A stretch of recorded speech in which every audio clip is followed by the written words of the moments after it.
अजितदादांचा अखेरचा श्वास बारामतीतल्या मातीतच विसावला। सुनेत्रा पवार भावुक झाल्याचं पाहायला मिळालंय। एनसीपीच्या मेळाव्यात बोलताना सुनेत्रा पवारांच्या डोळ्यात अश्रू तरळलेत। बारामती पोटनिवडणूक पार्श्वभूमीवर बारामतीत राष्ट्रवादीचा मेळावा संपन्न झाला। निवडणूक लागली की बारामतीकर माझ्या पाठीशी असतील असं मत आता सुनेत्रा पवारांनी व्यक्त केलंय। अजितदादांची साथ दिली त्यापेक्षा अधिक ताकद बारामतीकर मला देतील असा विश्वास आता सुनेत्रा पवारांनी व्यक्त केलाय। दादांसाठी बारामती म्हणजे आईसारखी होती। बारामतीचा केवळ प्रत्येक कार्यकर्ता नाही तर बारामतीचा प्रत्येक नागरिक हा दादासाठी खरा पांडुरंग होता। बारामतीकरांची सेवा म्हणजेच पांडुरंगाची सेवा हाच दादांचा विश्वास आणि आधार होता। बारामती म्हणजे दादांचा श्वास होता। म्हणूनच त्यांचा अखेरचा श्वास देखील बारामतीच्या मातीतच विसावला।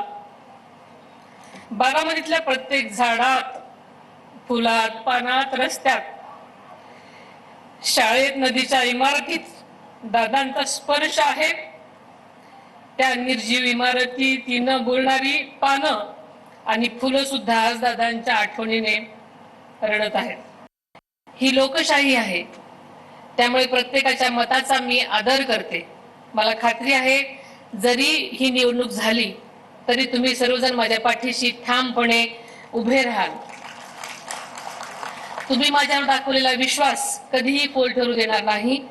बारामती माझ्यासाठी केवळ एक मतदारसंघ नाही, म्हणजेच बारामती दादांचं स्वप्न आहे। बारामती म्हणजे आपला विश्वास आहे।